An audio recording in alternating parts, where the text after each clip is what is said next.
Well, welcome back. We are plowing through this book. We're in section 2. We're in chapter 6, and today we're going to be talking about relational investment. And Danny and I enjoy this topic because his work on relationships obviously has paved the way. And in chapter 6, we use a lot of Keep Your Love Honest material. So let's get after it. Yeah, we talk about relational investments like we're talking about sowing seed. Like we are deliberately doing certain things to get certain things to grow. And so in order really for there to be a reduction of anxiety between humans, we need an increase of the experience of connection and care flowing back and forth. So a big part of a successful team is that there's no doubt that we care about each other and that we are watching out for the interests of our relational quality as well as the helping each other succeed. So we kicked this chapter off by a study that was done in 2012 at Google called Project Aristotle, where they interviewed 182 different teams trying to figure out what caused high performance within the teams. Mm-hmm. And one of the words that kept coming up is psychological safety. So, as we studied this and researched it, we found out that it really did come back to a norm of traditional standards and people's behavior being honoring, telling the truth, receiving well. And it starts out with this idea of connection, meaning that we value low levels of anxiety between people. So when the Bible talks about love casts out fear, well, it's equally true that fear casts out love. And the very best me that I have shows up when I am fearless, when I have great buy-in, I have great value for the relationships, I have an experience of care and connection. That's when the best Danny shows up on a team.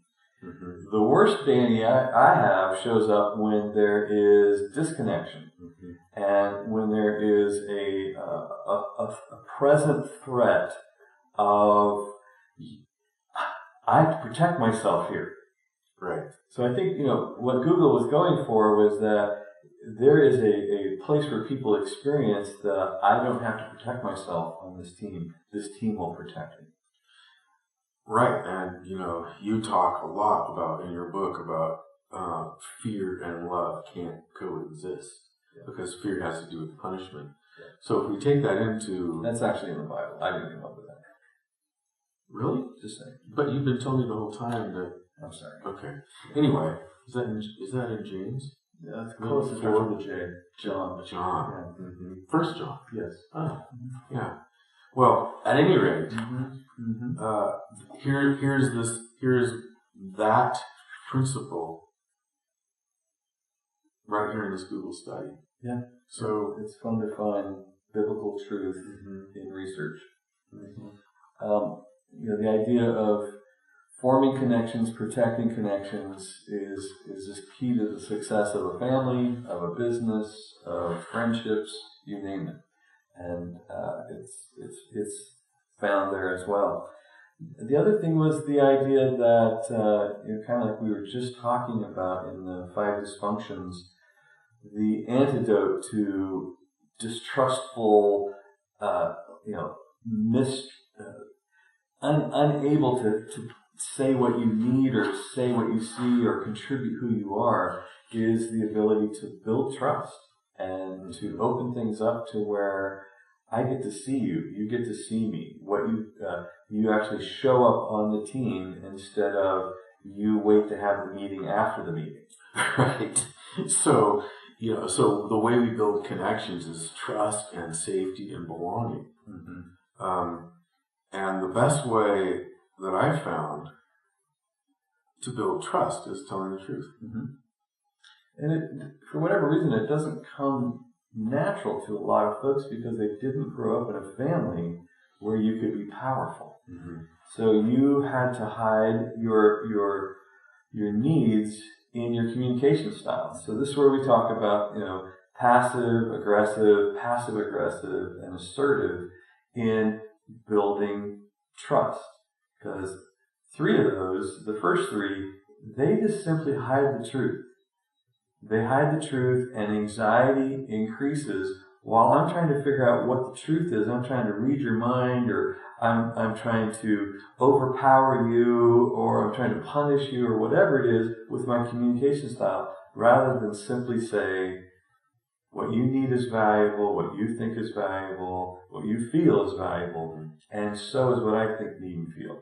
So I think that assertive communication style actually helps us create an environment where people get to show up. And that's one of the things I work the hardest at my company, is assertive communication, where everyone at the table has the ability to say what they think and how they feel. Mm-hmm. And the table, if you will, the wisdom of the crowd, will dictate the correct response. Mm-hmm. Sometimes people, in our office, will share an incredible out-of-the-box solution, and we're all sitting there like, I wonder how you thought of that. I'm so glad you felt safe enough to share that. Exactly. We just won because you showed up. Exactly. And so that's one of the things, no matter if you're in an entry-level position or if you're the president or CEO of a company, if you're at a table, the assertive style is inviting you to show up. Mm-hmm. I want to know what you think about I this. need to know. I have to know. Yeah, I need to know. That's why you're on this team. Mm-hmm. It's because you got valuable input. Mm-hmm. So we have connection, we have building trust, and then we have something that really is tied to an abundance mentality, and that is learning to receive well. Learning to receive well. Learning to be humble in a relationship enough to let someone serve you. This always brings up Jesus washing his disciples' feet and them flipping out. I can't let you touch my stinky feet. And he says, if you don't let me do this, we don't have a connection. Mm-hmm. So let's talk about that. Well, one of the best examples is buying dinner. I was always raised, that Uncle Lou raised me, and he said, listen, we have means and we're buying people dinner. So that was my ministry. Well, I started when I was younger buying breakfast because it was cheaper. Good, yeah, there you go. But as I grew up, part of my worth was being able to buy dinner for people. And I ran into Danny, and here we were at a table arm wrestling over how to pay for dinner. So after a bunch of fits and starts, Danny came up with, listen, if you're in my city, I'm buying. If I'm in your city, you're buying. Then we started trialing together. Yeah, that was a little bit. Other cities. Then we didn't know what to do. So we both started to try together. But Danny said something to me about the Queen of Sheba going to see King David. Solomon. I knew it was a king. Yeah. And she brought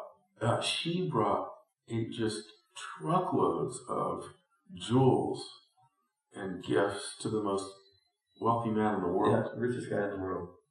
And so Danny said to me, what if he would have said, you know what, Sheba, thanks. I'm good. I don't need all your stuff. Take it back. It would have crushed her. And of course he was pointing out what I was doing by not learning how to receive well. And it was a humbling lesson. But as we get into relationships, if we don't know how to receive well, which is, again, one of the way that I grew up, receiving well, I never learned that. And it took me way later in my life to learn. And I think for me, I don't realize how much pride is connected to being the one giving all the time.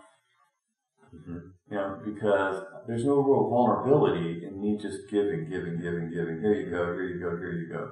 The vulnerability comes when I receive something, but it's actually tied to letting you know what I need. And if I understand how to receive well, then I understand how to participate in a healthy relationship where I can say, I need to receive something. Whereas trying to stay in control of the relationship, I'm constantly saying, well, I don't need anything. And if I do, I'll manipulate you. But I won't tell you what I need. Yeah, and we're talking about just the aspect of buying dinner. But it's also help. Am I going to be vulnerable enough to say to you, I'm having a problem, I need your help? Instead of being the one with all the answers. And isolating. Right. And ending up feeling like you're alone. Because that's the setup. The setup is I am on my own because I'm the one that supplies everything, but I don't ever need anything. So when I finally do need something, I don't know how to ask. I don't know how to receive. And then we have serving well is essentially putting other people's interests before my own. Oh, I love that scripture. Listening well. Working to see other people benefit. These are leadership qualities that we're gonna sow into our relationships. Not only learning how to receive, but also learn how to be a servant. And I think one of the things that coming back to the level 5 leader or the genius of 1,000 helpers, I want people on my team that are smarter than me. I want to be able to serve them because we have this common goal of working together on an issue, a problem, a job to eventually win for us. Not for me, but for us. And serving well is sitting and marveling at someone at the table who has spent time on a problem and then talking to us about a solution or talking to us about a way that we haven't thought about to handle the situation. And serving isn't just, like I dish up mashed potatoes at the holiday feast that we do once a year, right, or that I empty the garbage cans, after everybody leaves or whatever. It's much more about I'm serving to meet the needs of trust, of value, of you feel powerful in this company, you feel powerful in this environment. I am paying attention to deep psychological, spiritual needs that my people have, and I'm going to work to make sure that those needs get met in this environment.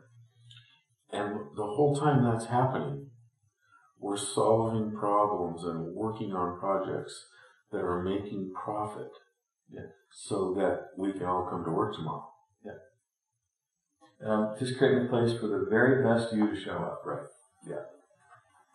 Very good. It's pretty good. Yeah. It's Well, let's move on to chapter 7.